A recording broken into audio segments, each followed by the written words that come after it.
Hello বন্ধুরা, good morning. আজ সকালে আমাদের মিস্ত্রি এসছে।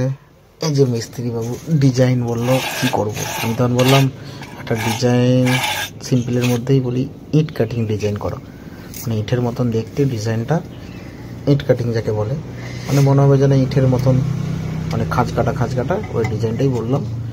তোমরা দেখো বন্ধুরা কেমন হয়েছে, কমেন্ট করে জানিও। শেষ পর্যন্ত দেখতে থাকো ভিডিওটা।